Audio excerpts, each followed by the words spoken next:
What's going on, guys? Steve here with Scotch and Things. Just having my morning coffee. And I want to show you my new Kimber Rapide. This gun's been out for about a year. I mean, just really, really sweet looking gun. It's been out, I think it was released, I can't remember if it was SHOT Show last year or right before then, but you know, probably before, because they just released their new 2020 pistol lineup. So this was in the lineup with the new 2019 models. And I, you know, if you watch the channel, I shoot Glocks. I'm a Glock guy. So I didn't know when this came out. I just was happening to walk through a sporting goods store one day and saw one, and it just, I've always been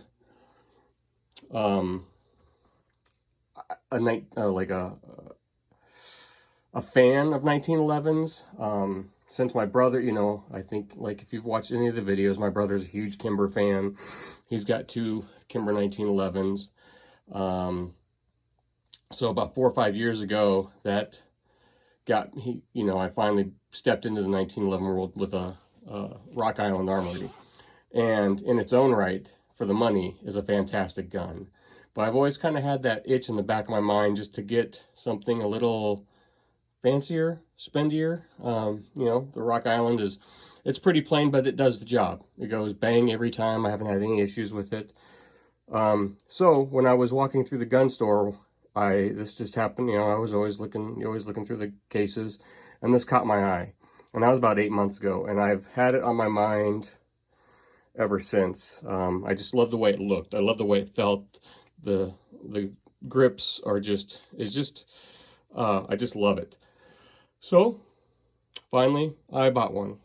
And it's funny, you know, I always kind of do some research on the Kimber forums. I'm gonna put out another video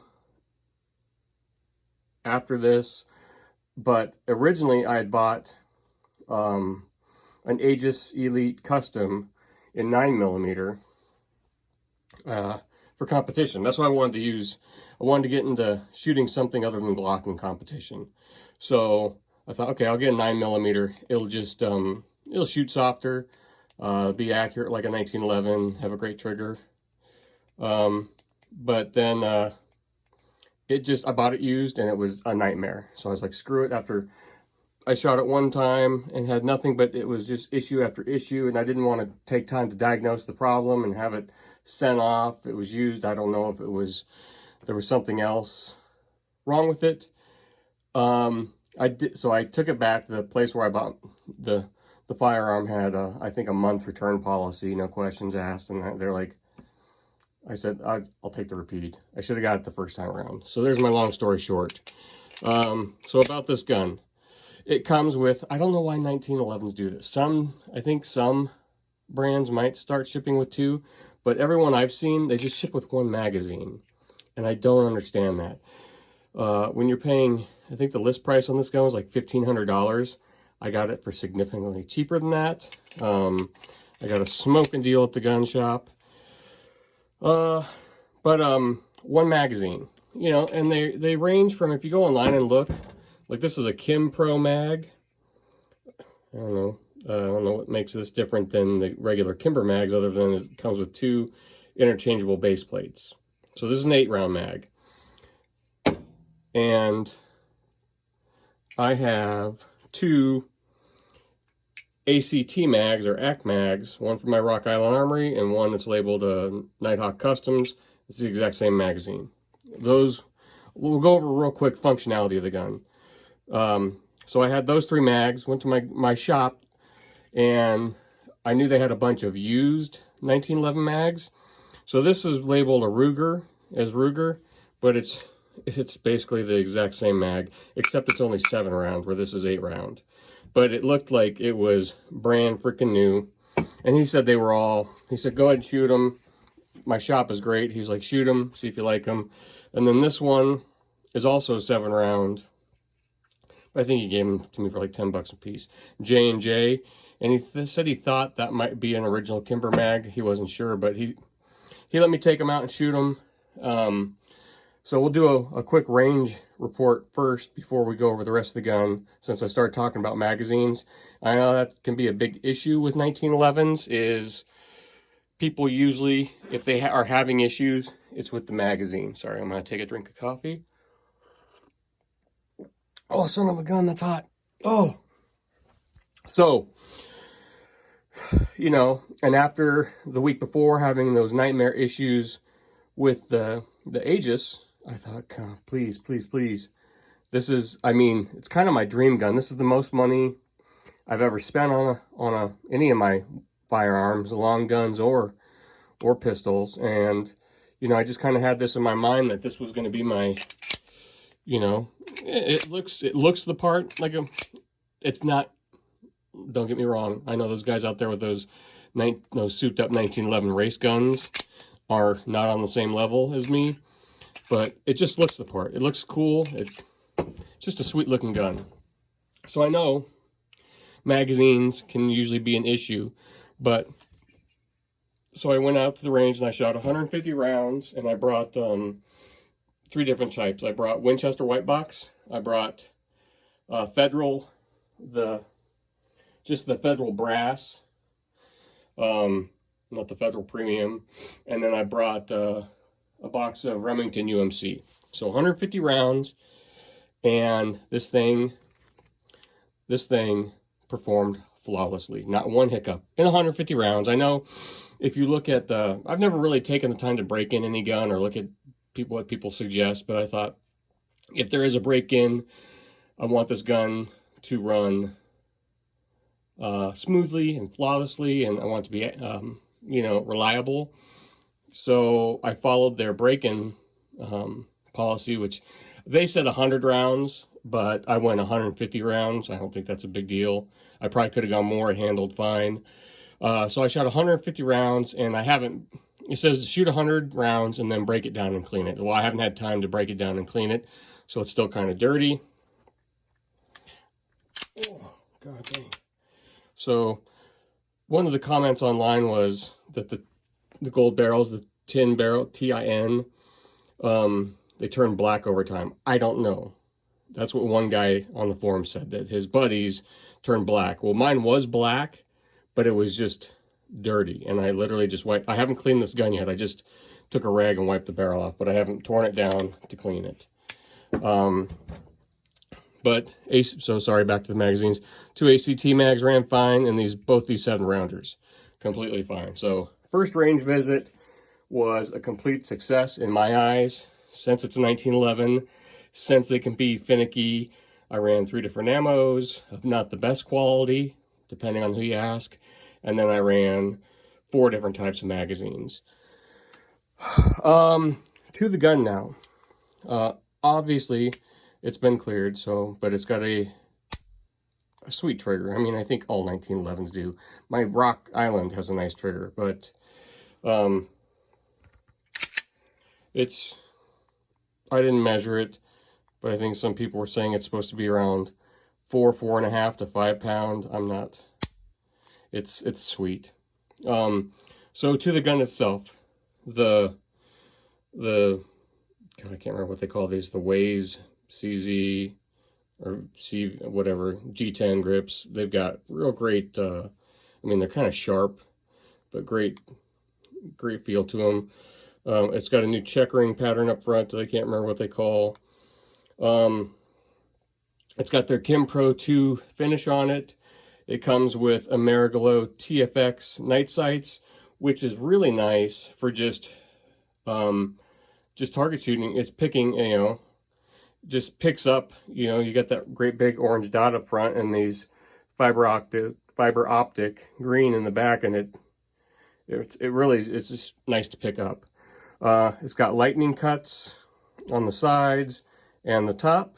Like I said, the gold coated TIN barrel, which is supposed to be more durable. You're supposed to just wipe it off. We'll see how it lasts over time, if it starts to wear. I did notice when I took this gun apart and cleaned it before I went to the range, on the barrel loop, the barrel, whatever it's called, forgive me, it's slipping my mind, it was missing some coating on it where it, like, you know, it swings, and when they coated it, it must have been swung forward, and they missed some coating on it. So we'll see if that is an issue over time. What I don't really like about the gun is they brag about the front and rear cocking serrations, and then they're stepped, but they should, I think, I don't know, they could be deeper. I can't really get a good grip on the gun. My fingers kind of slide over them, and it makes it really hard to get that slide rack back on that first one. That spring is really tight. But I just think, so if you can see, they're not that deep, or they're not that sharp for slide serrations. And maybe someone else, but for me, I can't get, you know, a very good grip on it. So I got to really clamp down on the gun to get that to rack. That's just me. Ambi safety, which some guys like, some guys don't. Doesn't, you know, I could live with or without it. It's got the GI length guide rod. You guys tell me what you prefer, full length or GI, or they call mil spec, whatever. I don't know. I think that's personal preference. Most guys could, you know, give you its, I think, opinion. Oh, it comes with a magwell, which is nice. But what I did have to do, so like I said, it came with this magazine, and it comes with 2 base pads. This is the larger of the 2. The smaller one will work too, but if you just are running a standard 1911 mag, it's hard to get up there. You can see with that magwell, it's hard to, you really need a base plate when you're running one of these magwells to get that thing to seat up in there. Geez, I'm really trying to figure out what else I need to tell you guys about this gun.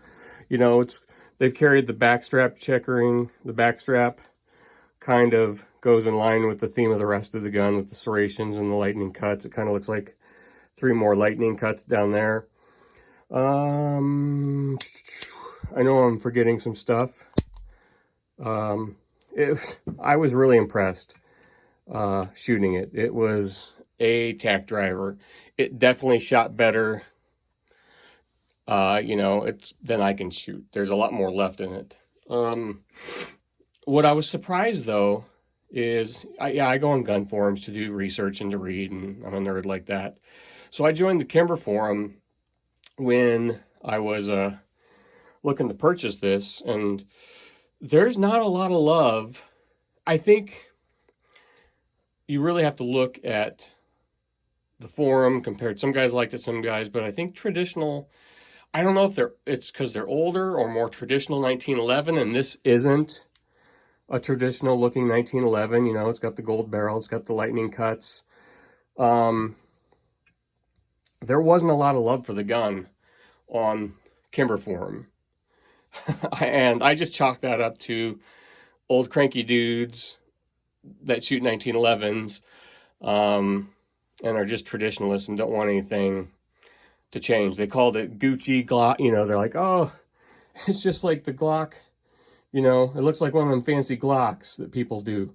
Yeah, it kind of does. But maybe did Kimber need to do that in a world of where everyone makes a 1911 now, and, you know, gun sales might be slower, but you're competing for the buyer's dollar. Well, and a lot of people like those Glocks, and not any, I mean, just polymer guns in general, because you can mod them, and you can mod 1911s too, but you've seen what the kind of aftermarket Glock world has turned into. And now